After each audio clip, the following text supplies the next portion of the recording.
Welcome back, everyone. Today we're going to continue on my series of all the cars I've owned. Down the list we've got my first car, my 87 VW GTI, my 97 Mazda 626, my 1970 Pontiac Tempest, my 1987 Nissan D21 pickup, my 1987 Nissan Pathfinder, and my 1999 Nissan Sentra. I better cross these off so I don't accidentally do another video on the same car all over again. Here we go. So let's cross these babies off.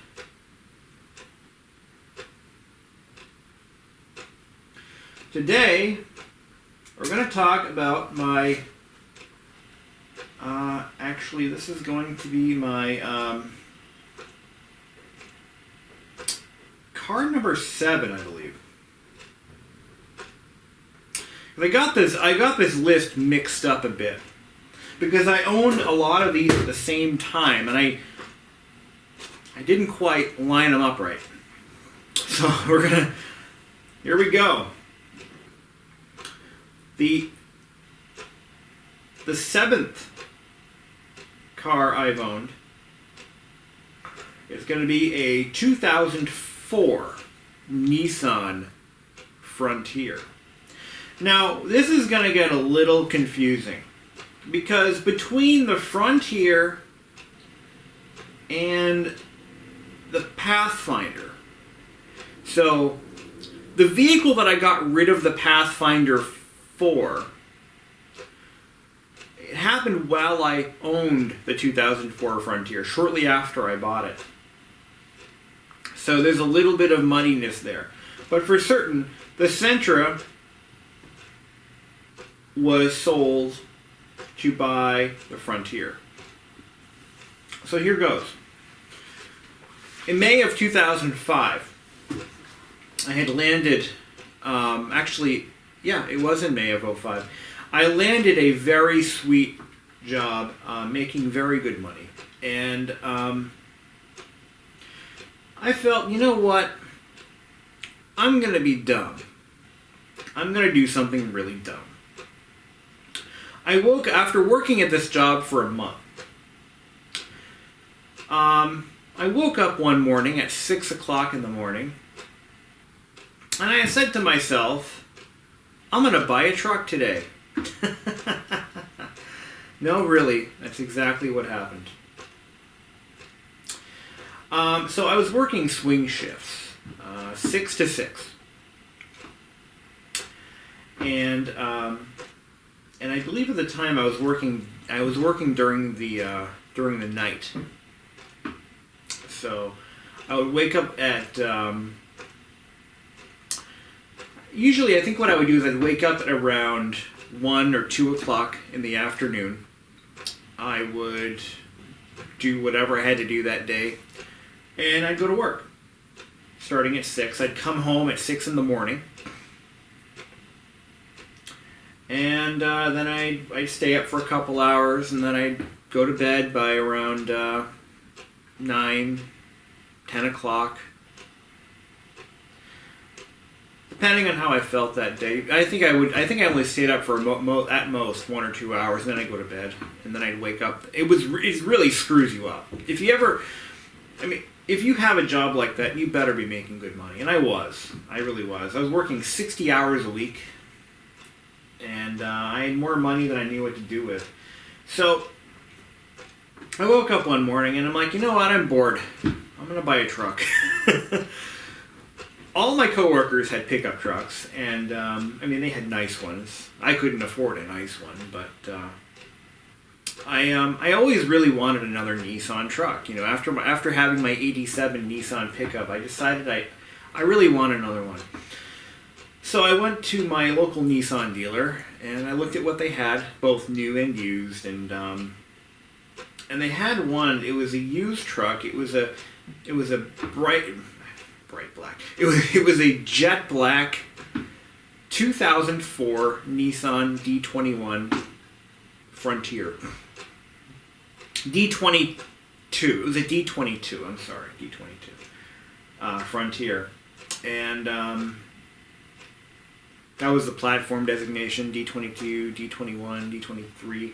So anyway, I looked it over. It was a two-wheel drive XE model. It had the optional air conditioning, power windows, power locks, remote keyless entry, and it had the optional sliding rear window. So it was a pretty decently equipped basic two-wheel drive truck, and I didn't think I needed anything better than that. I'm like, well, the price was right. I think they had it on the lot for about 14 grand, probably 15 or something like that, and I bargained them down a little bit. It had a cracked front bumper and 9,000 miles on the odometer. It was a vehicle that somebody must have bought and drove through one winter and then traded it in. It was a 2004 model, and I bought it in July of '05. And yeah, it was July by that point. And so I talked to the saleswoman, and her name was I'll never forget her name. Anyway, I won't say what it was, but had to do with tires. Her last name was Michelin. So I was making tire jokes. I was a young punk, making tire jokes. Like, hey, you get free tires? And she's like, yeah, you know how many times I've heard that? Anyway, I was a jerk. But it was all in good fun. She made a sale off of me, and she made a lot of money off of me, too. But anyway, so I took it for a test drive, and I really liked I really love the way Nissan trucks feel. I've driven Nissans and Toyotas, and I prefer Nissan trucks because they have a higher seating position. They're more truck-like in their handling. Toyotas, I find, at least the Tacomas, are just too car-like in handling. And if I buy a truck, I want it to handle like one. I want it to feel, like a body-on-frame vehicle. I want it to have a little bit of lumbering and, firm suspension and everything. And Nissans have always delivered for me because, I've owned a few of them, and this one, it just had the right driving feel, and I like the styling of that. So that was a very controversial redesign that they did in 2002, I think, where they made them look kind of futuristic with the front ends, with the car-like nose, and the dashboards were restyled, and they were very futuristic looking. Some people loved them, and some people hated them. This was the year they started putting the generation where they started putting wheel arches, plastic wheel arches on them, and dressing them up and everything. Funnily enough, it was the exact same platform as the 1986 and a half Nissan D21. Same basic platform. And a lot of parts were very similar. The engines were the same motor. The KA24DE 4-cylinder engines were same engine that they made in 1990.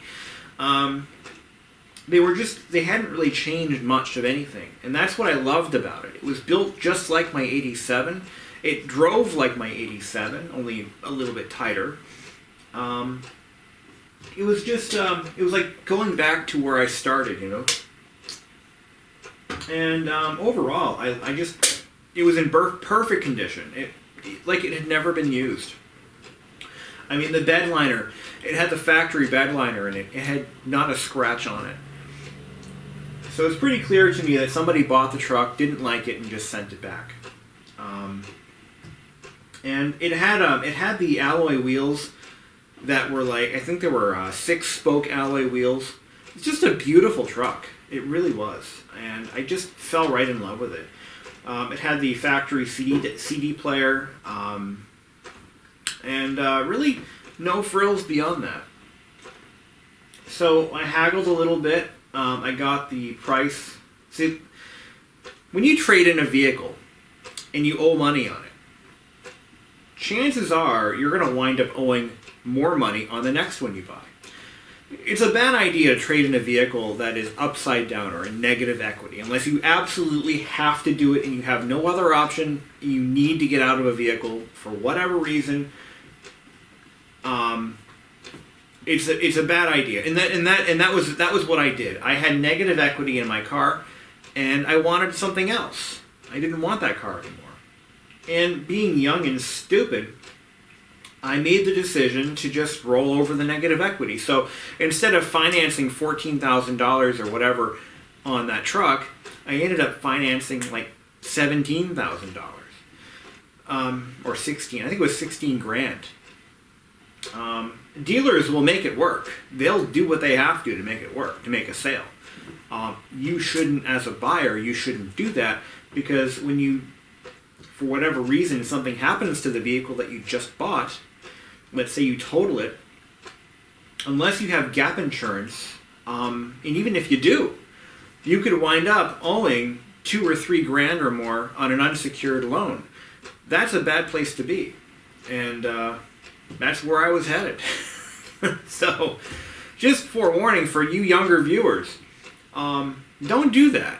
I did that for many vehicles. Sometimes, actually, for a couple of them, I had to, you know. But once you start that process, once you get yourself into that situation, if you're not making extra payments to pay that balance down, you're going to wind up in a world of hurt. Granted, my credit was always, like, you know, very good. That just means I was foolish and very, very stupid. Although the two are the same thing. I don't know. So anyway, so I bought the vehicle. I was, with a few exceptions, I said, you have to do me one thing. You have to replace the front bumper because it's cracked. I want a new front bumper, and I think I had them throw in an oil change or something. And they happily obliged. They scheduled an appointment with the dealers. They had their own body shop, so that turned out to be a nightmare. Let me talk to you about that. So anyway, I bought the vehicle. I drove it home that day. Spot delivery, baby.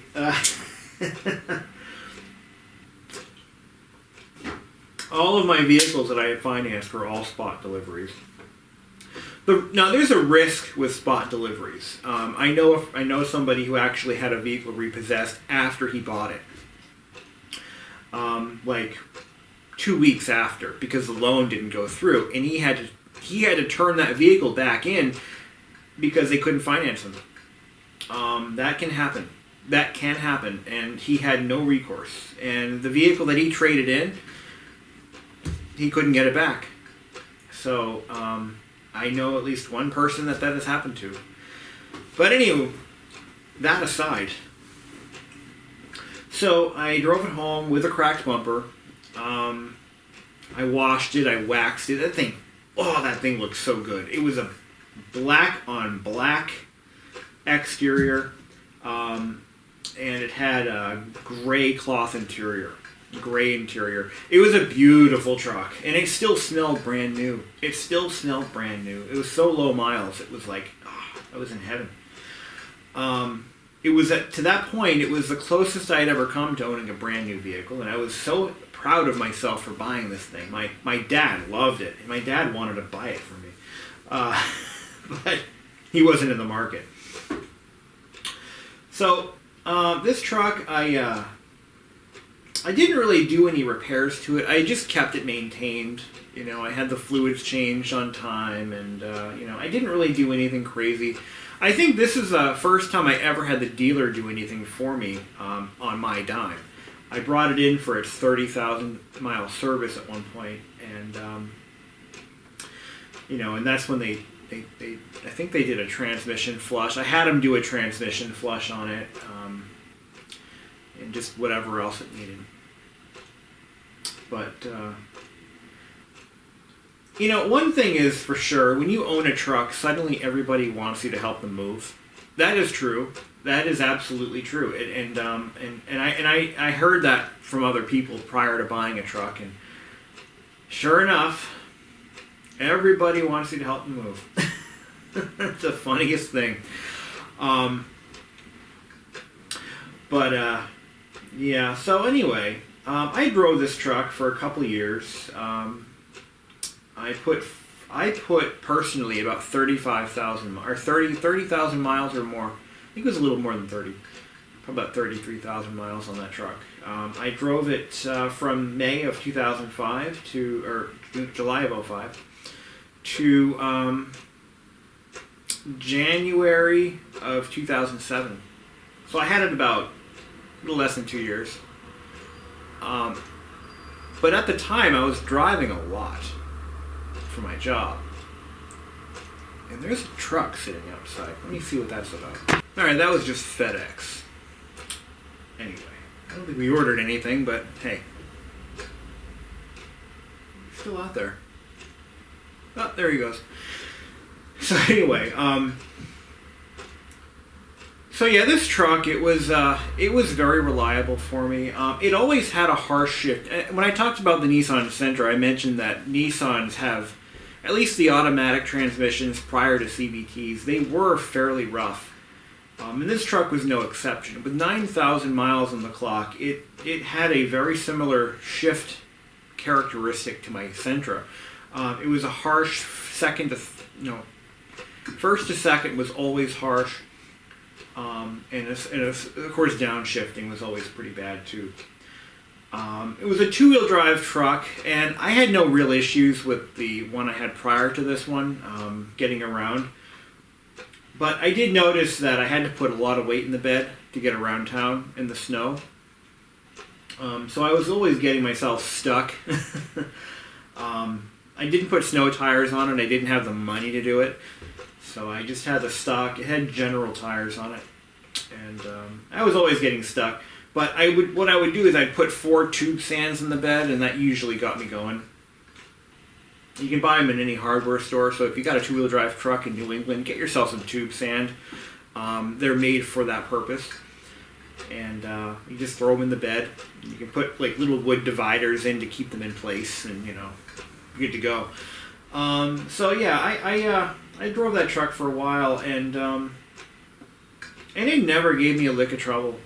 There was one time where I started it up, and I was driving. I was actually using it for work, and I'm driving from one location to another, and the engine light came on, and so I pulled over, shut the thing off, and the engine light never came back. Weirdest thing. It had analog brakes. That was the other thing. This was the first vehicle I ever had with analog brakes. That was a nice feature. It saved my ass a lot. I didn't realize how great analog brakes would be until it saves you from spinning out of control in the winter during a panic brake. But that was a nice feature. One of the things I remember about that truck that I liked was the way the dash was lit up. They made use of blacklight reactive paint on the shifter indicator, which was so this had a column shifter, and the shifting position was indicated on a piece of plastic that had UV reactive paint, and there was a little UV light mounted just in front of it, so it would glow, but nothing else would. It was actually kind of interesting. And the dashboard, it was lit up in a various shades of violet and red and white. It was just a beautiful vehicle. I wish I still had the damn thing. Probably wouldn't have lasted this long in New England because they were notorious for rust.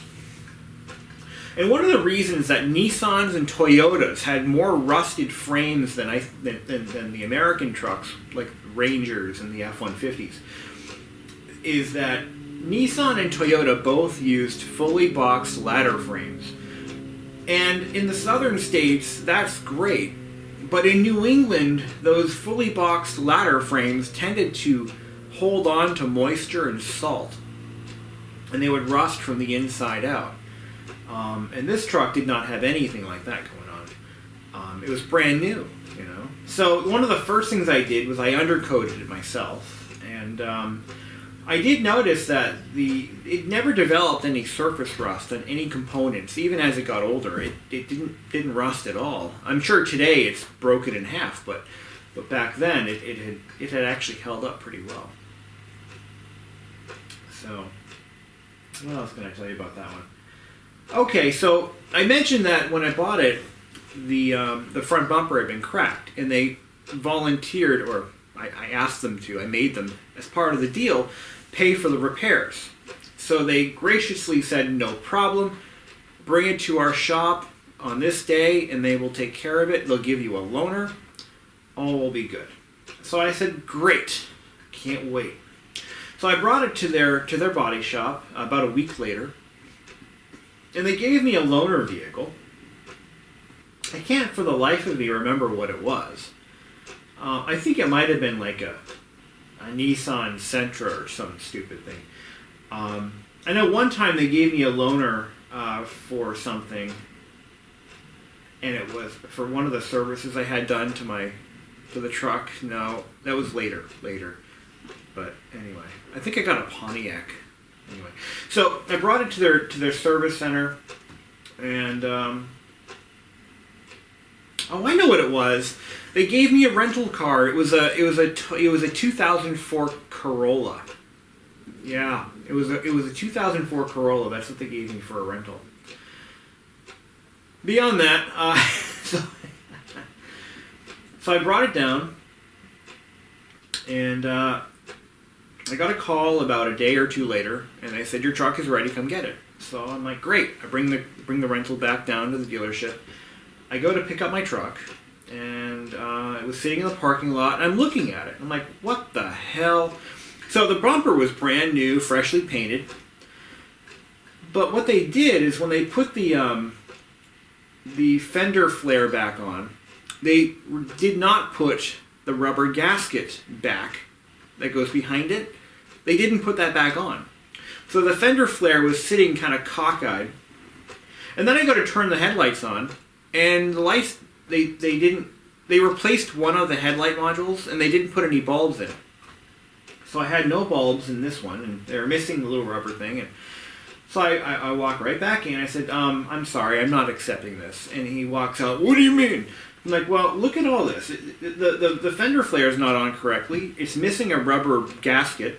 The headlight doesn't work. There's no bulbs in it. What the hell?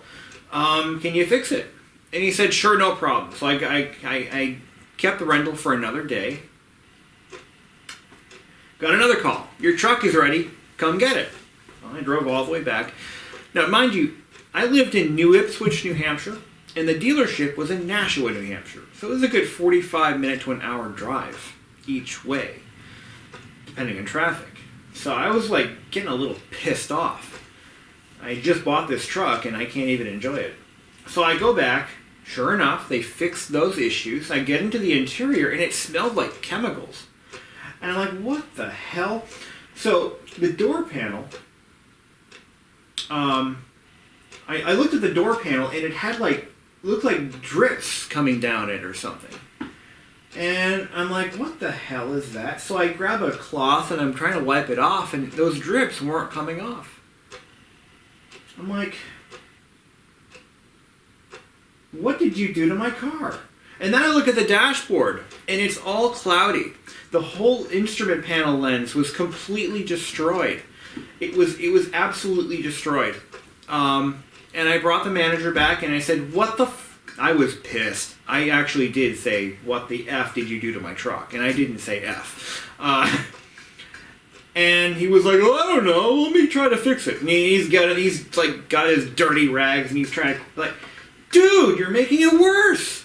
And these drips weren't on the passenger's door, they were on both doors. What did you do to this thing? And he's like, oh, well, I had my kid clean it for you. I'm like, there was nothing wrong with it. I had already detailed it myself. What did you do this for? And what did you use? Turns out he used a chemical that contained acetone to clean the interior of my freaking truck with 9,000 miles on it. It had to have been acetone.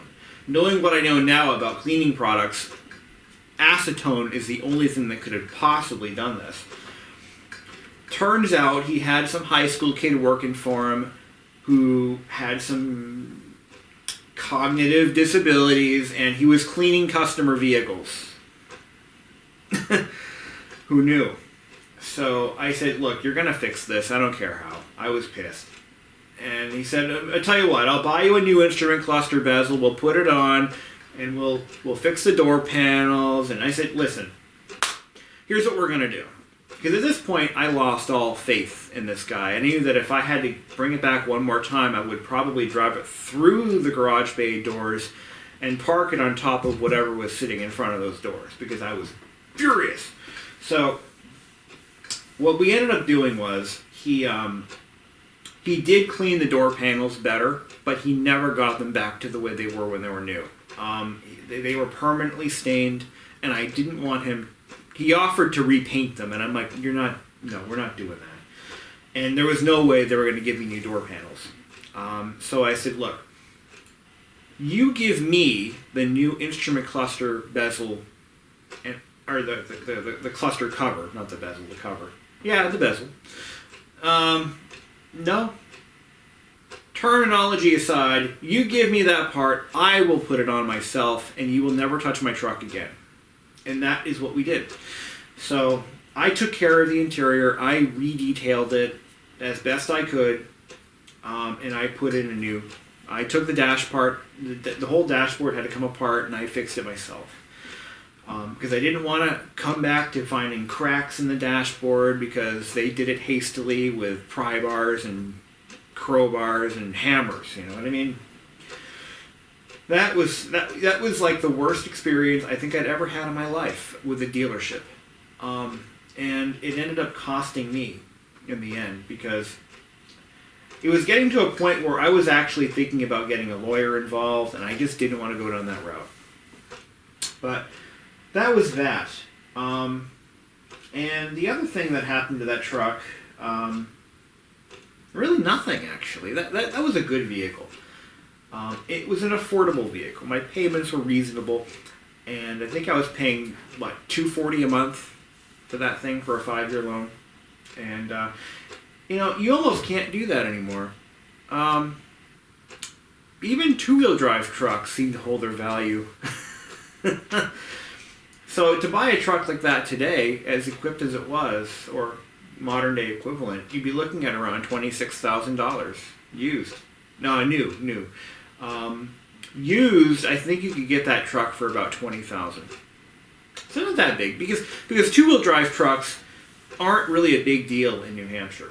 They're not really something people buy. And that later bit me in the ass because, so a few months after buying this truck, I lost that job. That was the only time in my life I ever lost a job, by the way, and it was my fault. I won't get into the specifics, but I lost my job. It was my fault, and I had never had an issue before or after that, but it happens. So I was working for a temp agency at the time. Afterwards, and I had this massive truck payment on my head here, and I had a perfectly good running Nissan Pathfinder that I had just fixed up, which we talked about 2 videos ago. I still had that. I still had the Pontiac too. So I decided that it was time to get rid of this truck.